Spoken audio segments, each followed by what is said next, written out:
Now, if you were going to spend this weekend throwing away your old computer equipment, hold up. Our programme Click has been to a computer festival to hear that some of the old heirlooms have a fascinating story attached. Here we go then with Click and our host, Spencer Kelly. Right. 10. Print Spen is cool.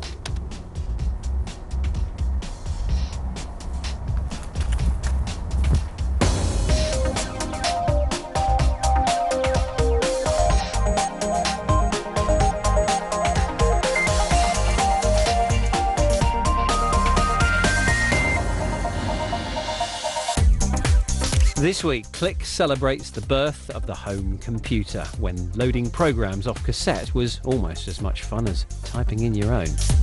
We'll also meet the man behind one of the most iconic micro machines, Sir Clive Sinclair. And then on to the descendants of the early video games as we look at the very latest releases, pushing the latest computers to their limits. Then we'll wrap things up with some great websites and apps in Webscape, including a way to turn your phone into a fully functioning personal assistant. Welcome to Click. I'm Spencer Kelly. What were you doing in 1984? Me? I was getting to grips with the best present I'd ever been given. A brand new Acorn Electron microcomputer and cassette deck. A young boy's dream machine. For many of us of a certain age, those home computers were the reason that we got into the tech scene in the first place. And now those beautiful beige boxes have been brought back to life at the UK's first Vintage Computer Festival. We sent LJ Rich back in time to get our geek on. Very few people these days know how to program a computer. A lot of us would be able to work out what this means, but this, your guess is as good as mine. But are we missing out? Meet those who think we are. They hark back to the good old days when coding and tweaking was part of owning a computer, and we join them reminiscing at the UK's first Vintage Computer Festival. Bletchley Park, famous mostly for cracking wartime codes with the Colossus computer, was the perfect place to spend a geekend trawling a treasure trove of tarnished technology. If you're old enough to remember this, you'll also remember typing lines and lines of old code. Certainly in Britain, the ZX81 and the ZX Spectrum were probably the biggest influences for British computing. Before that, there wasn't a lot in Britain that was going around that was a great variance. The lust for knowledge was a core part of the British computing scene. Early developers who wrote basic arcade games went on to become today's software engineers. They argue tinkering with older machines is far more satisfying. You can be a lot more intimate with the hardware. You can take over the whole machine and have it doing absolutely anything you want, within its limitations obviously, whereas on your more modern machines, whether they're Windows or Linux or whatever, there's layers and layers of other software in there, and you can't get right down to the bare metal anymore. Whereas these old ones, they're simple enough. You know, it's like making furniture by hand from wood. And coding had to be efficient as well, in stark contrast to today's bloatware.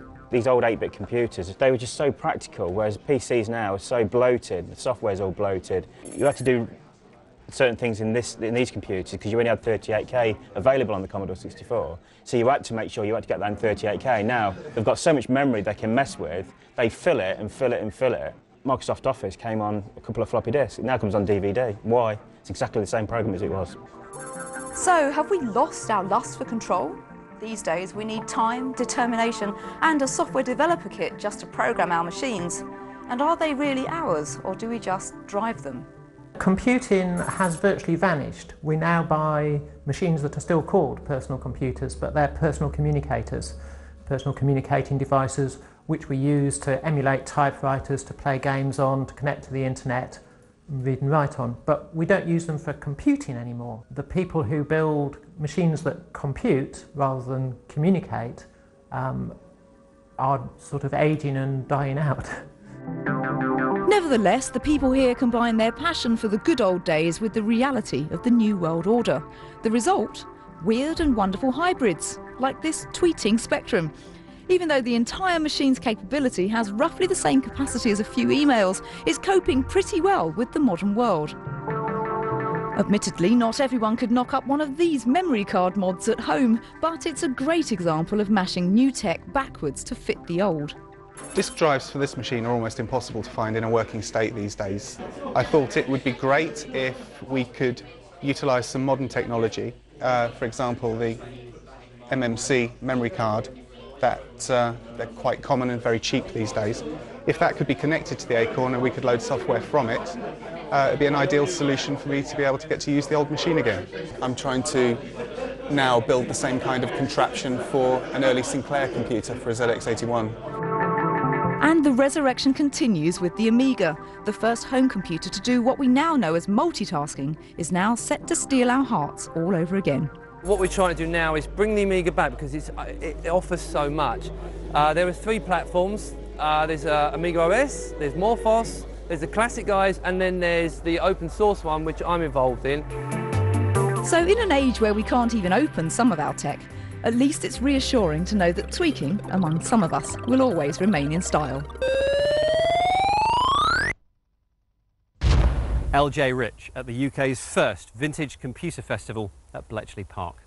Now then, there were a number of key people involved in the British home computer revolution of the 1980s, and recently I had the chance to meet up with one of them. Sprinting through the 1980s, this is Sir Clive Sinclair. Inventor, entrepreneur, and the man who brought the world the first slimline pocket calculator, the first digital watch, the pocket TV, and of course those ZX home computers. The 80 in 80, the 81 in 81, and in 82, the Spectrum. Since selling his computer business to Amstrad, Sir Clive has turned his attention to transportation. The A-Bike is his latest project, but the short-lived, low-riding electric trike, the C5, was definitely his most infamous. I met up with Sir Clive to talk about the golden age of home computing, but we also talked about his fascination with electric vehicles, and we've put that part of the chat on our website. Sir Clive, welcome to Click. Thank you. Thanks for having us to your place.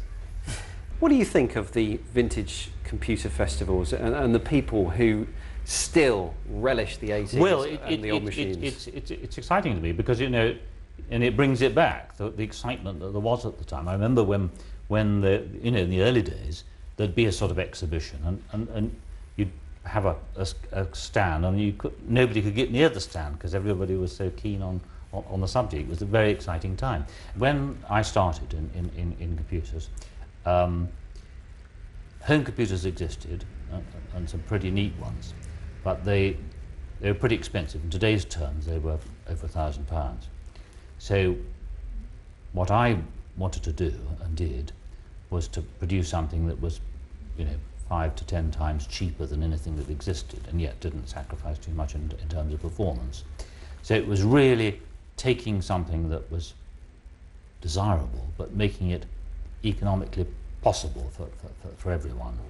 Do you hark back to that day and think that maybe programming or computing was better when you had smaller computers? I think that I do think I miss the time when thousands, hundreds of thousands of individuals were programming.